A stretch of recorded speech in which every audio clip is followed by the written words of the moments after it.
Congratulations on an incredible career. I know I'm sure the emotions are a little high right now, but I don't know just what's running through your mind as you wrap up a career. I have a bad job. I do a bad job of stopping to smell the roses and appreciating everything. The last couple of fights in my career, I realized I knew that they were be, towards the end of them, some of the last fights that I had. So just trying to appreciate the walkout, appreciate the fans, appreciate sitting here right now talking to you guys, because this will probably be the last time I ever do this, So just trying to stop and smell the roses and really appreciate everything has been my big thing the last like 3, 4, 5 fights or so. And right now tonight, leaving that cage, just trying to appreciate it, man. I bet. Obviously things didn't go the way you wanted them to go tonight. I guess talk about the fight itself. I mean, a beautiful kick, I guess, kind of changed everything. Yeah. Great kick by Usman. Awesome. Great job. Came out traditional. We're expecting to come out southpaw. Maybe tended to stand southpaw more, but he came out traditional. So I was gonna kick his body and kick his leg. I got off one inside leg kick. Didn't land super square, but it landed okay. He threw 2 kicks. I checked one, kind of moved back on it. And then he threw a rear leg question mark kick, and not too many people have the dexterity, the skill set to throw a rear leg, especially like a body kick, rear leg question mark kick. I didn't land it flush, landed clean. He got me with his freaking toes right in my jaw, and I woke up and he was on my back punching down on me. I was like, oh man, something bad happened. Like, I don't know if you guys have ever happened to you, but it has happened a couple of times where you kind of wake up in the middle of a fight, you come to a little bit and you're in a different position. I knew him on my back was not a good position. I woke up there a little bit. I was like, oh, dang it.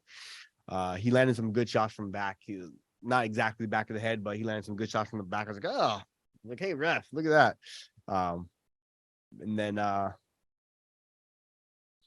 crossed his feet. I was like, oh, jiu-jitsu 101, don't cross your feet. I caught it with my wrong leg.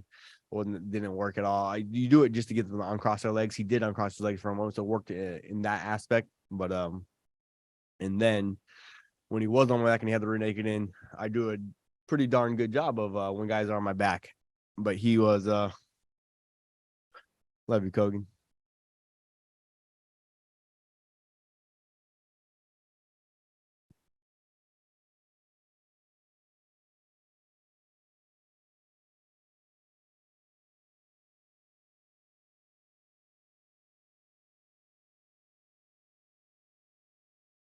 Take a minute.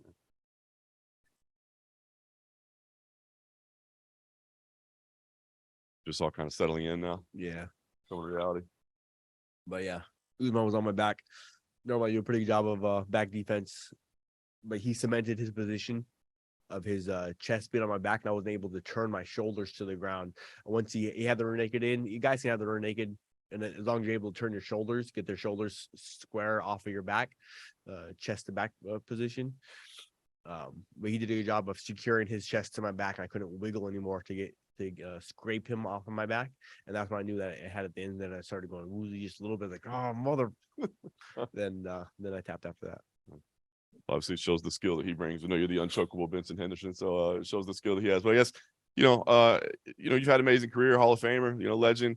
Now you turn it over to your wife, right? I know you said you're going to let her focus. Will you be in the corner? Like, will be active where you're helping her? Or do you kind of let the coaches handle that and you just handle family? Like, what's the plan? I'll be around. I'll be in the gym.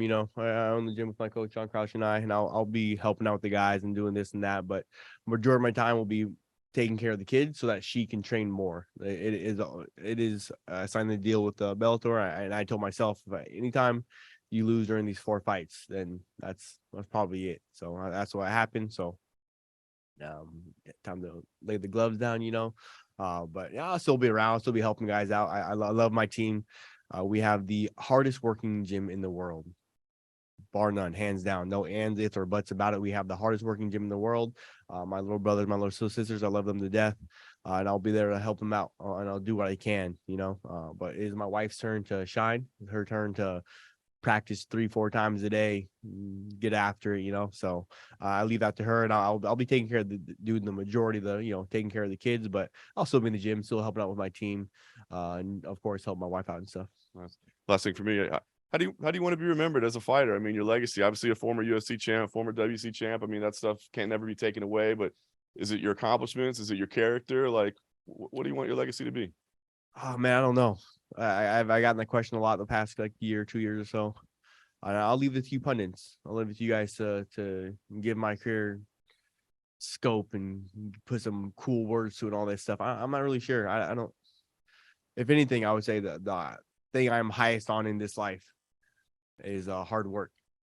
I don't care what it is you do, whether you're a journalist, whether you're a cameraman, whether you're a fighter, it doesn't matter what you do.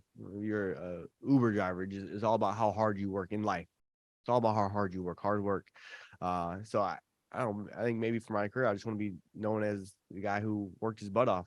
I was never the fastest. I was never the strongest. I was never the most this, most that. I was never the number one draft pick. Not ever in my life. I was always the 7th round draft pick.